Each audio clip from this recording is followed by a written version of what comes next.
आज हामीले कसलाई भेट्यौं? हेलो स्वागत छ रञ्जन बक्समा। र आज चाहिँ म जान आँटेको कहाँ भन्दाखेरि कलेज आज कलेजमै जान्छु र कलेज जानको लागि अब निक्लिँदाखेरि हेर्न सक्नुहुन्छ हाम्रो रास्ताको हालत। र त्यसरी निक्लेर म आउँछु सेन्टरमा चाहिँ अब यहाँ बास आउँछ र बासमा पनि चढ्छु। चढेर यहाँ भेट्छु मेरो साथी चाहिँ एकदम लजाउँछ।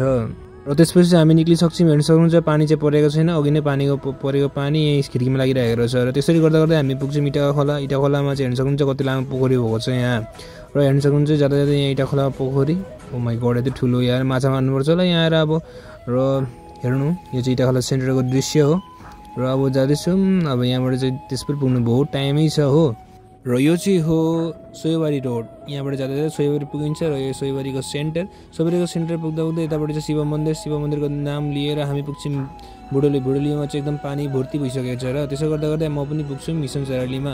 अब मिसन चरालीबाट म जान्छु साथीसँग। एकछिनमा सोनु आउँदैछ र एकछिन बासमा गएर म भेट्छु साथीसँग म जान्छु कलेजसम्म। र यता हेर्न सक्नुहुन्छ मेरो सोनु भाइ र म चाहिँ एकदम उडान खास भएर पुग्छौँ कलेज। र कलेज आउने रिजन चाहिँ बेसी खास होइन, इन्टर्नसिपको लागि साइन गर्नुपर्छ अरे, त्यही कारणले आएको। र सबैजना भेला भइसकेछौँ। यता हेर्न सक्नुहुन्छ ज्ञान, म, सोनु, परशु, हामी भेला नहुने त कुरै हुँदैन हो। त्यसपछि भेला भएर हामी आउँछौँ अफिसमा यहाँ खोइ के काम थियो अरे केटाहरूको, र त्यसको लागि आएको। त्यसपछि आउँछौँ खानु जुस। र जुस चाहिँ मैले खुवाइदिन्छु केटाहरूलाई, खुसी भइसकेको छ हेर्न सक्नुहुन्छ। र जुस पिएर चाहिँ हामी तिनजना निक्लिन्छौँ। कहाँ जान्छौँ म तपाईँलाई देखाउनै छु। र हामीहरू तिनजनाले हेर्न सक्नुहुन्छ, हाम्रो तिनजनाले देखेर चाहिँ मान्छेहरू यस्तो रिएक्सन थियो भन्दाखेरि नि त बाफरे के भन्नु। तिनजना एमटी बाइकमा त्यही पनि कति साह्रोले जाँदैछौँ होला हामी हेर्न सक्नुहुन्छ।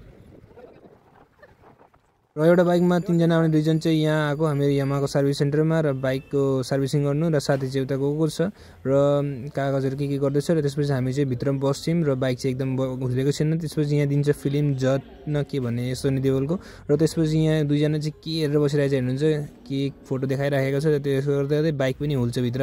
र अब एकछिन सर्भिसिङ गरेर हामी आउँछौँ पानीपुरी दहीपुरी खानु। सोनु भाइले खुवाउँछ अरे पानीपुरी, किन भन्दा भोक लागिरहेको थियो। र पानीपुरी पनि खान्छौँ। पानीपुरी खाएर चाहिँ यहाँ सुना जान्छ कि लक्ष्मण छेत्री जुन चाहिँ गायक हुनुहुन्छ ऊ चाहिँ आउनुभएको छ अरे यहाँ भेट गर्नु।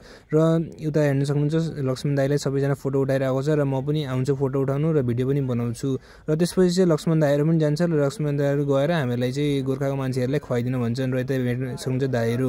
र त्यसपछि चाहिँ हामी तिनजना निक्लिन्छौँ। अरू दाईहरू पनि अगाडि नै जानुभएको छ। र तिनजना जाँदैछौँ।